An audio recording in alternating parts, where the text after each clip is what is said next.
Otep à tous, bien-aimés frères et sœurs. La guerre ne peut pas se mener sans une économie de guerre. Quand on fait la guerre, il faudrait avoir l'argent pour se ravitailler, pour acheter des armes, pour se ravitailler, c'est ça, bien sûr, ça rentre dans le cadre, pour s'occuper des militaires, pour s'occuper de la population et autres. La guerre a donc des conséquences économiques graves. Quand on détruit les infrastructures routières, les métros, les bâtiments de renseignement et autres, il faudrait reconstruire. Après, il y aura un problème. Ce que nous pensons, ma modeste personne en tant que docteur en sciences politiques, ce que je pense, c'est que les conséquences de cette guerre seront plus graves pour l'Occident et leurs protégés que pour l'Iran.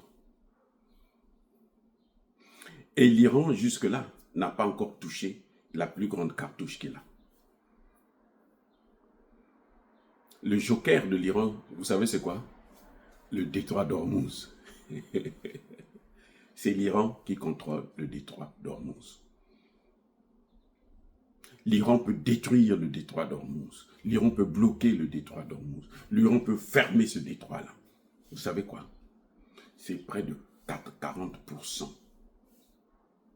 des marchandises de ce monde-là qui passent par là.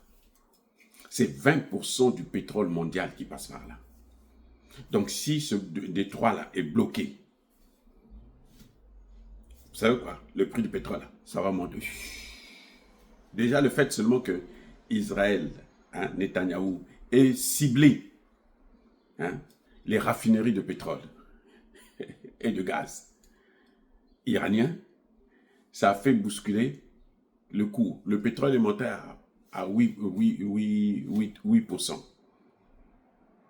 Ah oui. Donc, jusque-là, les Américains essaient de contrôler la situation. Mais c'est jusqu'à quand?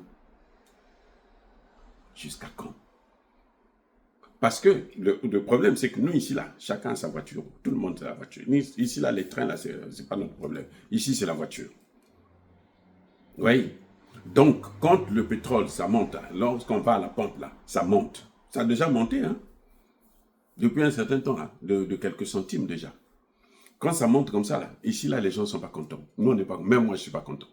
Je ne suis pas d'accord. Oui. Et c'est pour ça que Trump est hésitant. Parce que s'il rentre là, ça va mettre la situation sera, comme on dit ici, la worse. C'est-à-dire, ça va aggraver la situation. C'est comme s'il mettait de l'huile sur le feu. Sur le plan économique. Poutine et Xi Jinping se sont entretenus au téléphone. Vous croyez que c'est pourquoi? Mais c'est pour ces questions-là. Non seulement comment il faut sauver et soutenir l'Iran, mais il y a aussi ces questions-là qui sont mises à l'épreuve. Voilà. Donc, les amis, l'Iran sort, qu'on le veuille ou non, l'Iran gagne cette guerre sur le plan économique. Qu'on le veuille ou non, vous pouvez faire ce que vous voulez. L'Iran va gagner cette guerre sur le plan économique. Pourquoi je dis ça? Parce que l'Iran, il suffira que Xi Jinping dise, bon, écoute, moi je prends tout ton pétrole, je te donne l'argent et puis tu relances ton économie. Israël fera quoi? Que fera Netanyahou? Il ira chercher le pétrole où? Oh, ce qu'on a découvert à Gaza? On vous a dit que Gaza, là, il va encore prendre ça. Cette guerre-là, justement, c'est pour régler le problème de Gaza. Et attendez, cette guerre-là, c'est pour régler le problème de Gaza. Donc, les amis, l'Iran, sur le plan économique, est en avantage, a un avantage clair. La Russie est la 4e puissance économique du monde. Or, nous savons que tous les pays européens ont des économies en lambeaux, y compris les États-Unis. Nous, ici, nous avons une dette qui est maintenant évaluée à 37 000 milliards. Et Trump, dans le dernier projet de loi là, qu'il veut faire son bill, il veut augmenter la dette de 9 milliards en plus, 9 000 milliards en plus. C'est pour ça que ça ne passe pas, les gens ne veulent pas. Donc, vous voyez, vous avez le con des gens qui se sont appauvris parce qu'ils passent leur temps à faire des guerres. Et maintenant, les autres qui se sont enrichis et qui ont même maintenant plus d'armes que les Européens. Là, ils n'auront pas assez d'armes pour faire tenir encore cette guerre. Là, ils ont lâché l'Ukraine, mais ils seront obligés de lâcher Netanyahou aussi. Ils seront obligés. Parce qu'ils n'ont pas d'argent. Vous allez faire quoi? Vous n'allez pas les donner ce que vous n'avez pas. On donne seulement ce que l'on possède. Donc, sur le plan économique, l'Iran a déjà gagné. Parce que l'Iran a des comment on appelle ça? Des alliances claires, a des alliés plutôt riches.